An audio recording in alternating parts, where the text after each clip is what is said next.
Araw mga kaparehas, narito po tayo sa Barangay Mabalas-Balas, San Rafael, Bulacan, kung saan yung pakapanayan po natin ang butihing lingkod po ng barangay, naglilingkod, nagsiservisyo, nagmamamalasakit, gumagawa at gagawa pa ng maraming kabutihan dito po sa Barangay Mabalas-Balas, San Rafael, Bulacan, na si ginagalang po ng barangay, Kapitan Eduardo de Guzman. Kap, kumusta na po ba kayo? Okay naman po.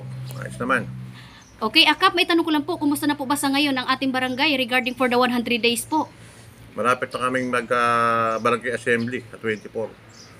Okay. Kap, may tanong ko lang po, nga po, for the 100 days, ano na po ba ang ating mga karagdagang mga accomplishments na dito nagawa on action ng Kaps at barangay natin?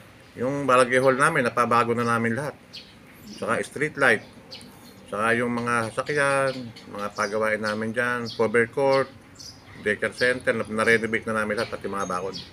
Okay. Street light. Okay. Pero para sa inyo, Kap, regarding sa ating panunungkulan bilang ama ng ating barangay, so ano naman po ang ating mga karagdagan pang mga prioridad sa pag-unlad ng barangay Mabalas-Balas? Meron kaming proposal kay Mayor Cholo na cover court na ibibigay na ngayong barangay assembly yung deed of donation ng gagawing cover court.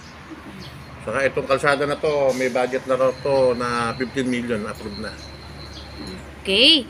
Saka yung mga drainage canal na pangtagulan, yun ang mga proposal project namin. Okay. So, ganito na lang po, Kap. Kumbaga, mensahe na lang, Kap, sa ating mga kabarangay at sa ating buong mga sisipag na mga kawani sa barangay. At isa na po kayo doon, Kap. So, sa mga kagawad ko, wala naman kaming problema. Lahat naman supportive sa panunungkulan. Sa mga hepe, mga tanod, 24 hours ang aming mga tanod. Wala silang shifting sila, basta 24 hours. Yung mga patient transport vehicle naman, diretso ang serbisyo. Yung mga kinatawan naman, kung saan sila naka-assign na tungkulin, nagagamparan naman ang mga kagawad.